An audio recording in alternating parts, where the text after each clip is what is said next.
This video will focus on a simple HTTP slash URL example. So HTTP, which is the Hypertext Transfer Protocol, is a standard that's used for the web, and it's used in all sorts of ways. That was the beginning of the internet, and specifically the web, the World Wide Web. And we use it very extensively today. So a URL is, the string you type in, like www.google.com. It has a format, and while most of our browsers today allow you to just type in www.google.com or google.com, ultimately the URL is more actually like this.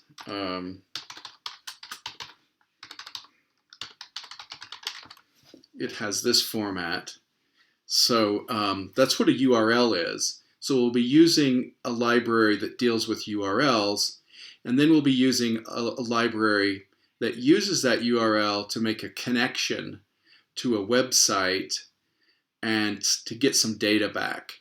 I'm not going to go into a ton about the HTTP protocol, but basically it's a request response protocol. You'll learn more about it when you learn about servlets, because servlets are an implementation of the HTTP protocol with some additional features that make it easier for you. So what I wanted to do was just start with something, a class or a method that will get some content and return it back. I'm going to actually make this a static class, so it's more like a utility, and it will return back what it gets as a string, and we'll pass it a string, which will become the URL. I know string probably isn't the right word here.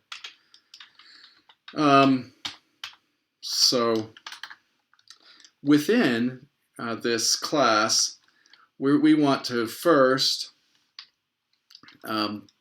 create a URL. So URL is a class or a type within Java.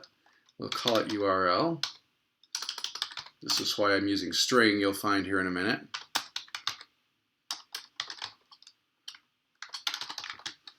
So what this does is it takes that URL that we pass as a string and as a parameter, and it will convert it into the right type as a URL. The next thing we want to do is instantiate our connection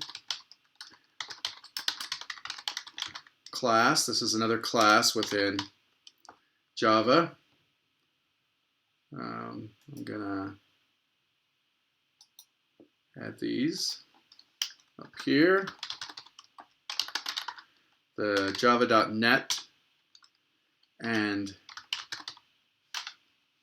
java.io will be the two that we use. We'll also be using a map here in a minute, because it will return, HTTP is going to return us a map. So let's continue for now. HTTP, okay. So we're going to make a connection. You would do it like this. Open. But the type of the open connection isn't the same as this, so we're actually going to cast it.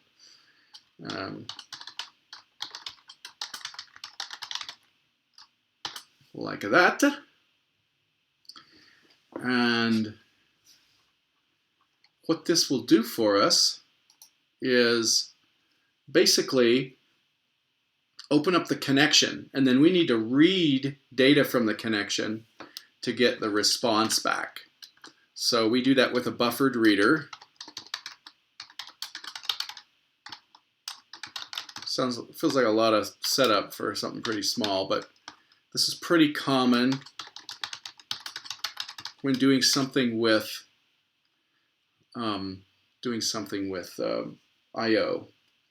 All right, so you might have noticed that we've got a few things now that are in red, and that's because anytime that you're dealing with I/O, you have to have a try-catch, because there's always the possibility that either the network is down, or in this case we're making a connection to a website, the website itself is not available, so forth. So we're going to try, we're going to catch. We're just going to use a standard exception in this case. And I always have a protocol where I write the exception to the error log, like that. So that cleaned up a couple of these. Let's continue with our line on the buffered reader here. It's an input stream reader.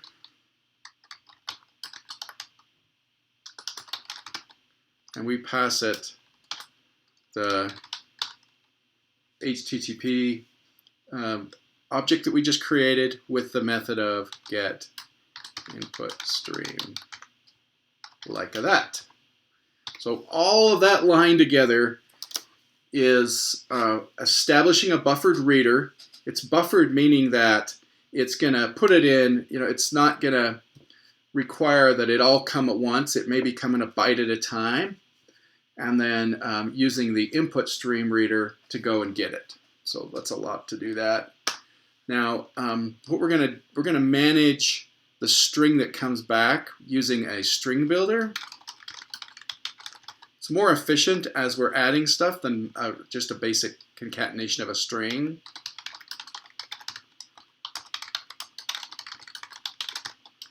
So we'll instantiate that, and then we're gonna read it a line at a time. We're gonna instantiate that, and then we're gonna loop through until we've read everything out of this connection. So we'll use a while loop. While line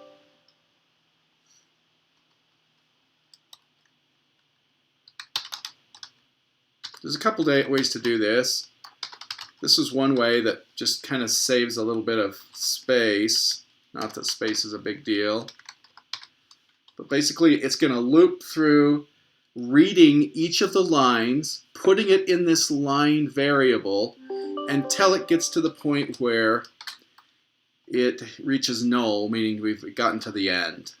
And then what we do inside of here is we're going to use the append function of string builder and put the line directly into the string builder. And for each line, we're going to put a line return on it, or a new line on it. Okay, so that's going to loop through, loop, till it's done. Now we want to take all the content of that string builder and basically put it in a string. There's a few things that we could do there, but what we're going to end up doing is, okay, we've done the try catch, we've looped through our string builder.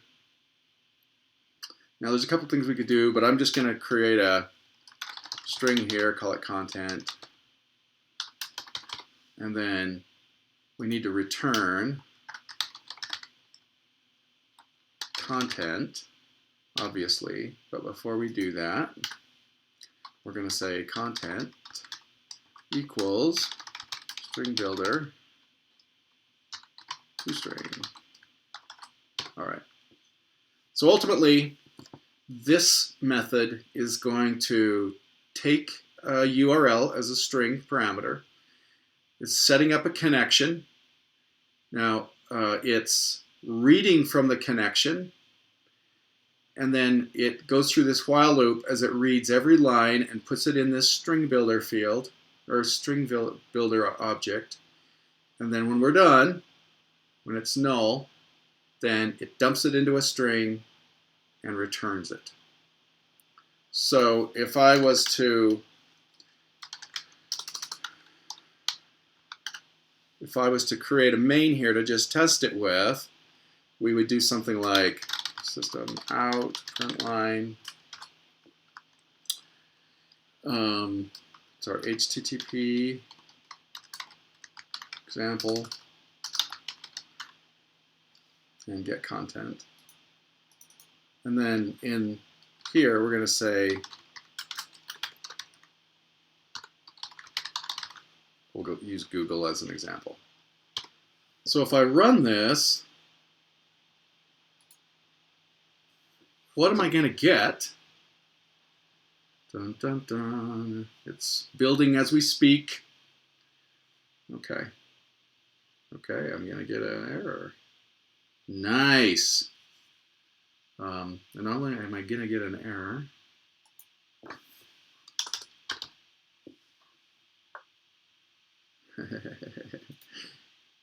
I'm getting an error because I put the slashes the wrong direction. Let's try it again. There we go. So what do I get? Well, I just get HTML really for this page. If you were to do a view source on Google, you would get the same exact thing as what we're getting back here. Now there's more that comes back from HTTP than just the HTML. And so I want to add one other method that in this particular case is going to get us back the rest of what HTTP gives us. And that's called the headers. So we'll make it static again. In this case, we're going to use a map because a map is really the structure that a header comes back in. Let's call it get HTTP headers. Same as before, we're going to do a string as returned. Now our map is here, giving us the red line because we need to import Java. Now it's looking good. All right, so let's do the same thing here as we did here. I'm just going to steal these.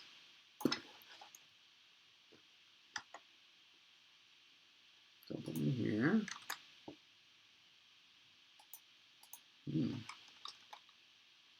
Oops. Try it again. Copy function shouldn't be too difficult, should it? Okay. We got our try. We need to finish our try up. It's a catch.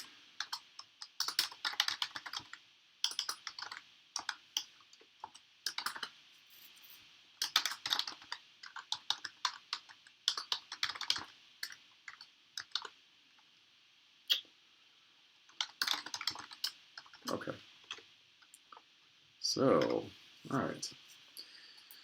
Now, I'm going to do something fairly similar, but instead of using the content piece here, we're going to declare a map. Let's call it hash map. And then down in here, we've set up the connection. Now we're just going to make a call. We're not going to stream the whole thing. Instead, we're just going to make a call that's to get the headers. Get header fields. All those will come back into this hash map, and then we're just going to return hash map. Okay, now how do we use this one? Well, this one's a little trickier because we need to set up a map. So I'm just going to copy this in here. So we're going to instantiate an object that's of type map. Map is a interface. And maps really have two fields. They have a key field and they have a value field. And so that's why that when you're looking at the way that the type here, I have an integer for the key and a string for the value. And then we're going to call the headers method we just created, and we're going to pass it the same URL. Okay. Now that's going to give us back a map. That's great and all, but we want to do something with it. So I'm going to show you how to write a for each loop that will go through each of the items in the map and print it out. So we'll start with for. The first thing we need to do is define the handle that's going to keep track of this stuff. Map has something called entry, and so we want to actually use that, and we're going to set it up just like we did the object above, like that. And we're going to call it entry, and then it's actually within the object we're going to look at the set. So we're going to say m entry set, and then within here we're going to do a system out print line. Yeah, let's just say key equals, put a space probably in there, get key. All right. So just to summarize here, we have instantiated a map. We went out and got the headers from google.com, dumped them into the map, and now we're looping through the map. With every entry in the map, we're going to be able to get the data out of the map. So let's run this thing again and see what happens.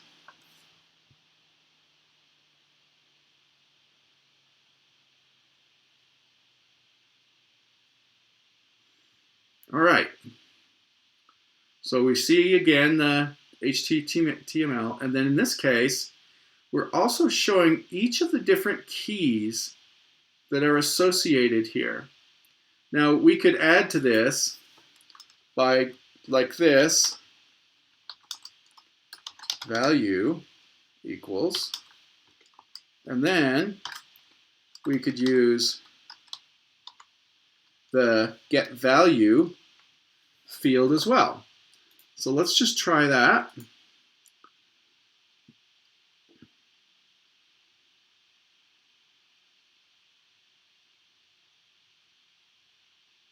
Okay.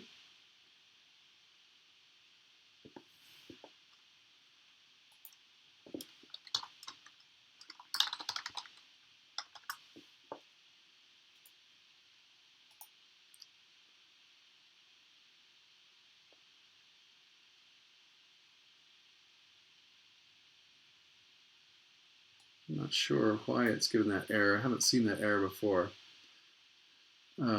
All right, well for now we'll just leave it as is, and I'll see if I can troubleshoot this a little more. I think it's, but you should be able to run this. I think that in this particular case, there's something weird that's coming back as a value that's causing this error. But so with this exception, or with this example, we've created two methods. One that gets the overall HTTP content, which is basically the HTML. Another one that gets the headers. We print out the headers, and then we print out the content, which is the HTML, and then we get the headers and we loop through them. So I hope this will help you to just kind of get started on what HTTP is and what a simple program might look like.